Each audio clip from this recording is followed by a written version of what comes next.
Hello there, so welcome to Rob's Functional Skills class. We'll be going through the ICT Level 2 June 2016 paper.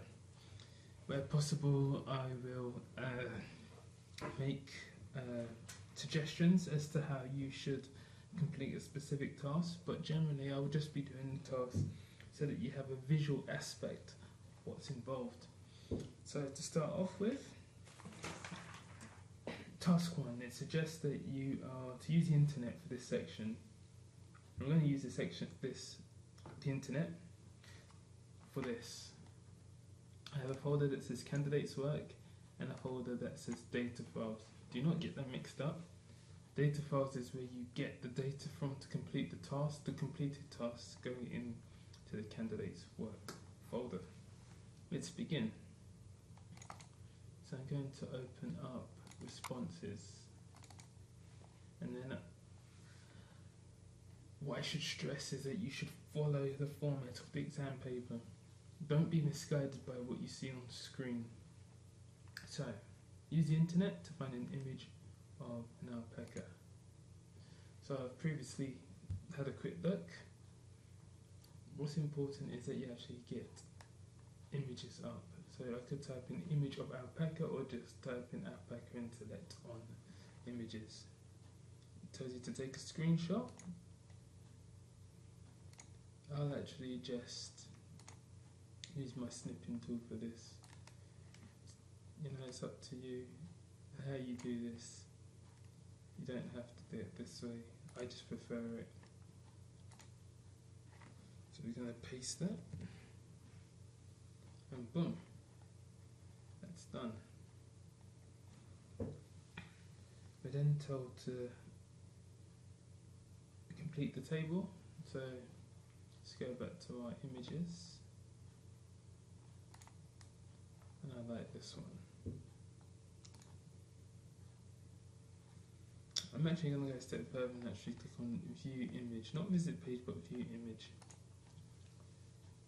What this allows me to do is to actually, right click, copy the image, and also it will display the website also.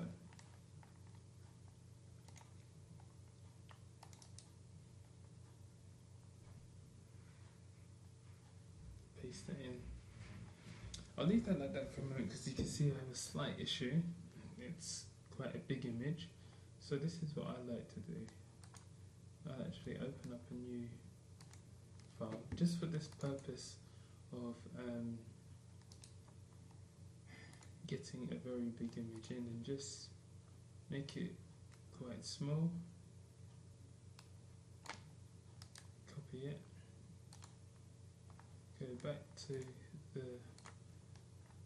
file that's needed. Paste that in, go back to the website and get the address.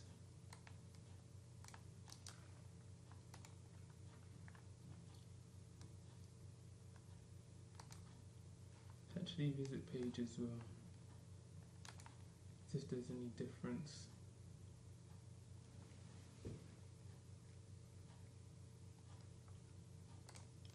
Perhaps this is more appropriate. Let's see if it's featured on this page.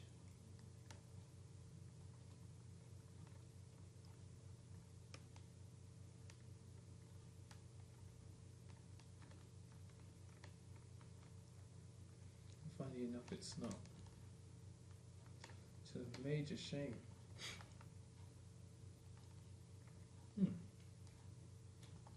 Or perhaps choose another image. Oh, look, there it is.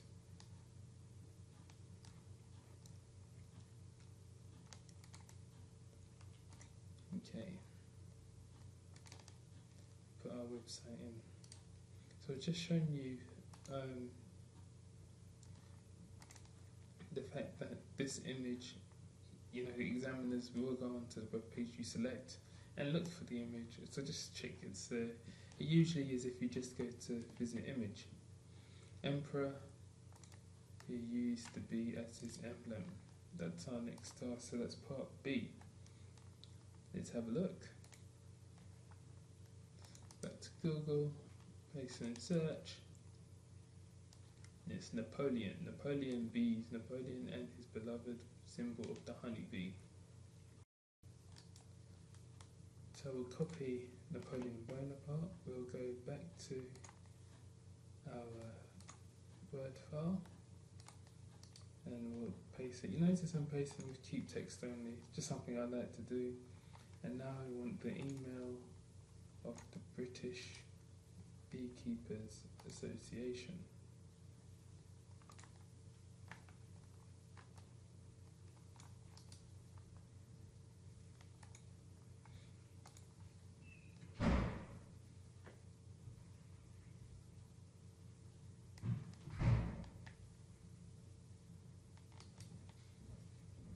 I'm guessing it might be this, or it could be here.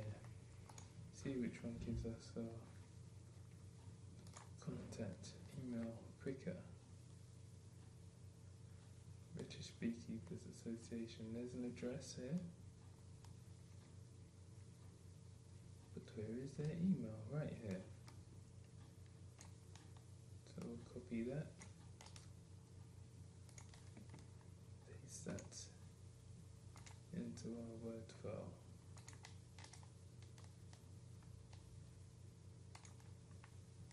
Get rid of the first bit. Okay. Once you've done that, that's part A and B done. Do not at this point be tempted to scroll down, as I said, about following what's on screen, follow the exam paper. Here it says that the evidence is a printout. We're not going to print this out unless it was the real exam, but resave. In most exams, in the online test, you'll be asked to save your work in the particular file, which is the candidates file. So I am going to attempt to do that just now. So we're moving on to task 2. I've already got the data files folder open. It says that you must not use the internet from this point forward. Don't use the internet. You'll risk failing if you do that. Okay, so we're going to be dealing with Excel. It tells us to open stock level 2 or stock L2. Wait for that to open. There's some ground rules that I kind of have for each time that I do any kind of task of this nature using Excel. Towards the end you're told to make sure it makes sense. That means making sure things aren't truncated. Truncated means that the whole of the content of the cell is shown. So I'm going to do that first. Sure, editing is enabled. I can do that by highlighting anything and double clicking, like so. You might want to change it so you see how big that is. So what I'll do, I'll wrap that. In fact, I might actually merge and center that in a bit, but we'll see how we go on this bit first of all. Okay, you see, there's an issue there, so if we merge and center that, notice the difference. So, let's begin with the question. So this is just something I do every single time, just so that it's clear, I can see what I'm dealing with,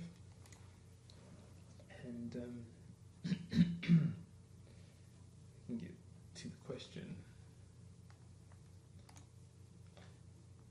Ooh, excuse me. So we need to insert our footer. So enter your name, candidate number and center number in the footer. Header comes up once you go there, but we want our footer, so if I scroll down slightly, the computer's going somewhat slow. I can't seem to see where my mouse is, unfortunately. Don't know what's going on. Candidate number.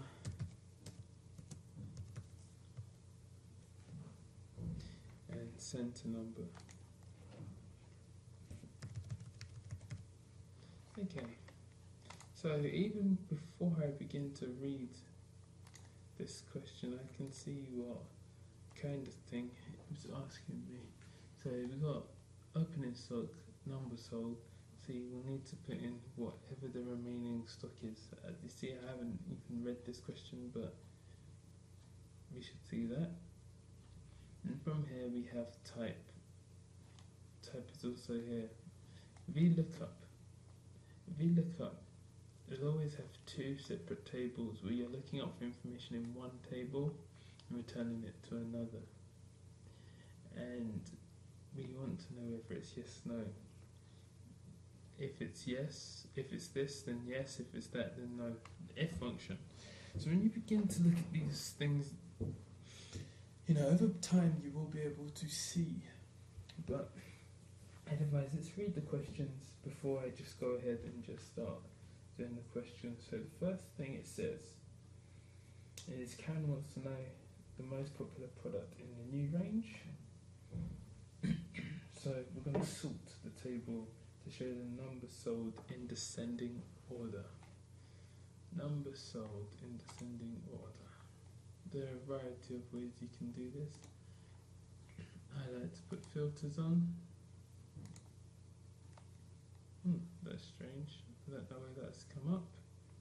Let's remove that. Put our filters on. And we want it in descending. Ascenders to go up, descenders to go down. Okay.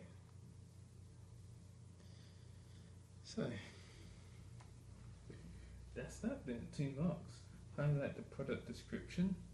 Product description, so it should be summer berries. And I'll highlight that.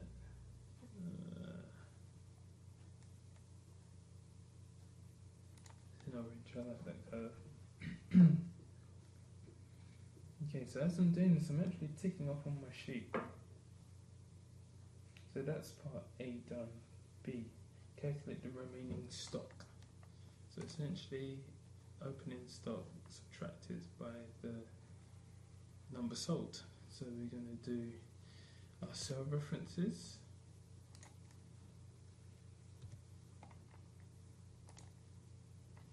And by double clicking on the corner, it should copy the cell references down. Oops. It will do it. There we go. Now reorder level. Let's see what it says. Use a lookup function from I5 to J8. So this is I5. You see it come up there to J8. So I have to assume that it is a VLOOKUP. Alright, so we'll go to insert function, and it's obviously VLOOKUP. That's okay. Lookup value, it comes from here. The lookup value always comes from the table where you're trying to fill in the information. So gem and gem. We're not looking for that gem, we're looking for that gem. Okay. Where are we looking? The table array, we're looking for it here. You don't include the headers. Make sure you put your dollar signs in. Oops.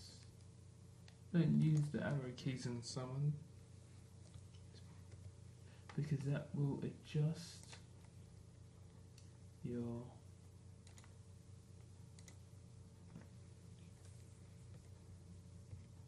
reference. It will adjust your reference. What column are we looking for? Talk about the dollar signs in another video, but now we're looking for the column wherever the numbers appear. The reorder level. Reorder level? Reorder level. Column 1, 2. And 0 for our range. Okay. 75. Jams are always 75. And you can copy that down. Going back to the paper, which is part D, it says Karen wants to know if the remaining stock level is equal to the reorder level. If the stock is less than or equal, so we're going to use the if function. So this will be, apologies, that shouldn't be coming up. If reorder level is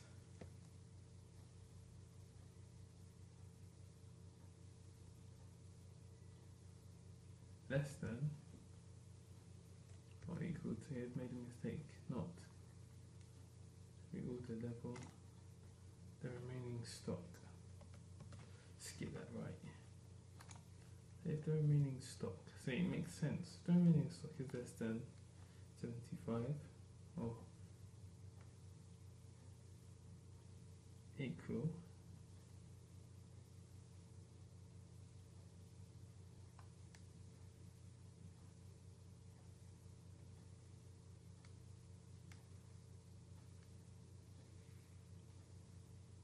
let's get this right. So if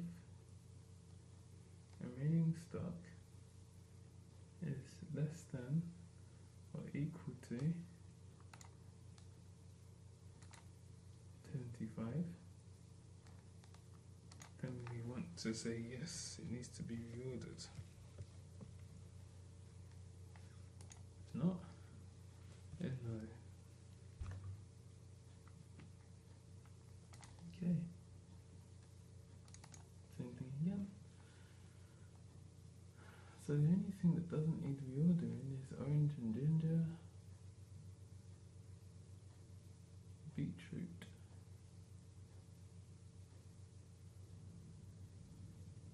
green gauge. It's important that you just have a double check. Alright, now E, format the spreadsheet so it's easy to understand. And this means just making it look nice. Put some colour on it. My suggestion is that the colours you use, you should have an idea even before you walk into an exam as to how you would like your spreadsheet to look.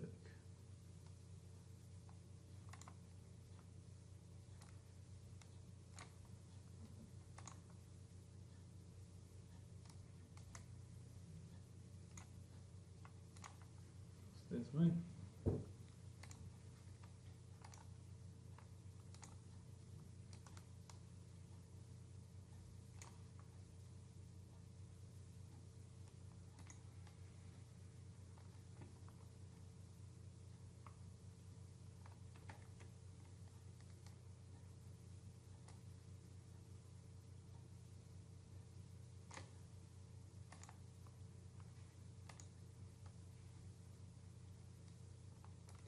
Change that.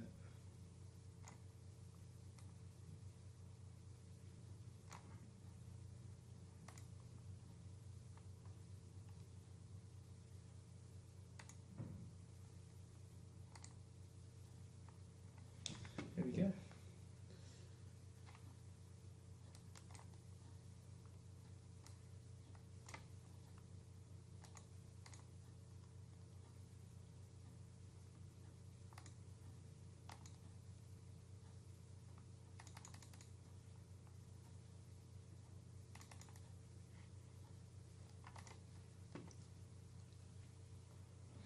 That's part E. And it says create a suitable chart.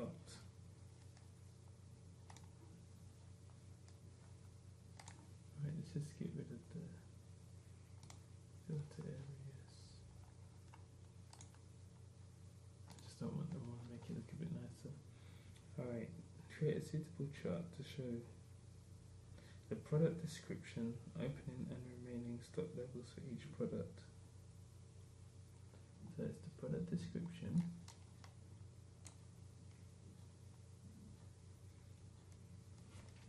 opening and remaining.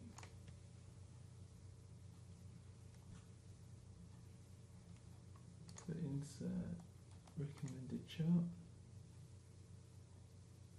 Choose which one you want. Totally up to you. charts probably work best.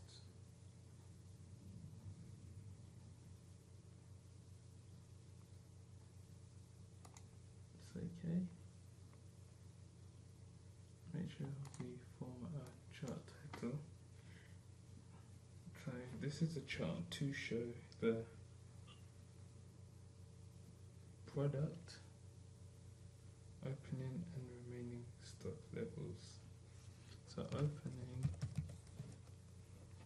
and remaining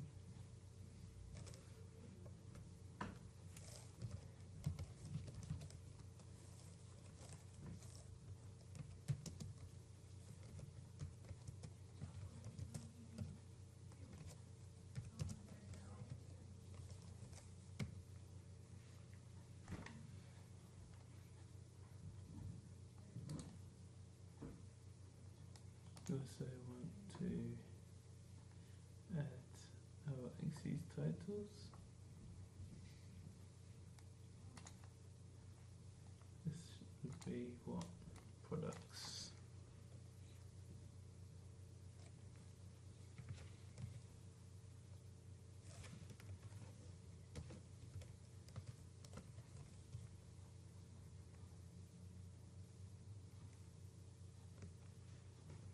This might be items, number of items.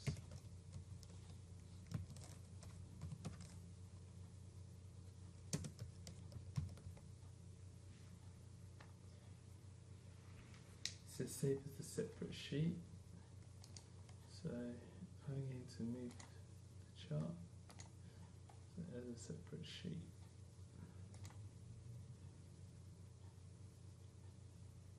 There you have it.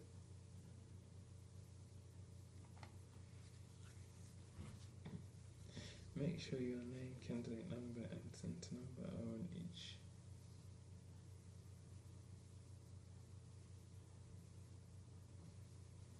Okay. Let's make sure.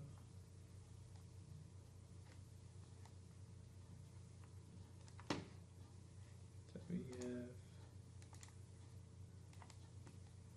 our footer also done. So custom footer.